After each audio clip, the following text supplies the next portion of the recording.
போர் முடிவுற்றதாக அறிவிக்கப்பட்ட 2009 ஆண்டு மே மாதம் 19ஆம் தேதி அன்றும் விடுதலை புலிகளின் தலைவர் பிரபாகரன் உயிருடன் இருந்தார் என்றும் அவர் உயிரிழப்பதற்கு முன்பதாகவே போர் முடிவடைந்து விட்டதாக அப்போதைய ஜனாதிபதி மஹிந்த ராஜபக்ஷ அறிவித்தார் என்றும் சரத் பொன்சேகா சுட்டிக்காட்டியுள்ளார்.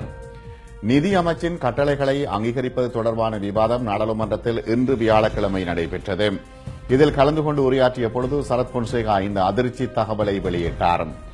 அவர் அங்கு தொடர்ந்து உரையாற்றும் பொழுது போர் முடிவுற்றதாக கூறப்படும் 2009ஆம் ஆண்டு மே மாதம் 19ஆம் தேதி அன்று விடுதலை புலிகளின் தலைவர் உயிருடன் இருந்தார். அதனை அறிந்தும் கூட அப்போதைய ஜனாதிபதியாக இருந்த மஹிந்த ராஜபக்ஷ போர் முடிவுற்றதாக அறிவித்துவிட்டார். ஆனால் அன்றைய தினம் நடந்ததை நானும் அறிவேன் என்று தெரிவித்தார்.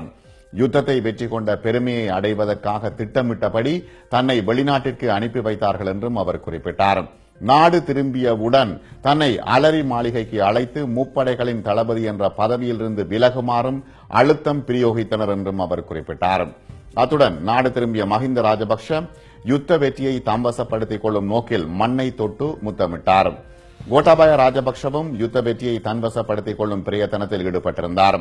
1990ஆம் ஆண்டு ராணுவத்திலிருந்து விலகியவர் எவ்வாறு போர் வெற்றி கிரீடத்திற்கு உரிமை கொண்டாட முடியும் என்றும் சரத் பொன்சேகா நாடாளுமன்றத்தில் கேள்வி எழுப்பினார்.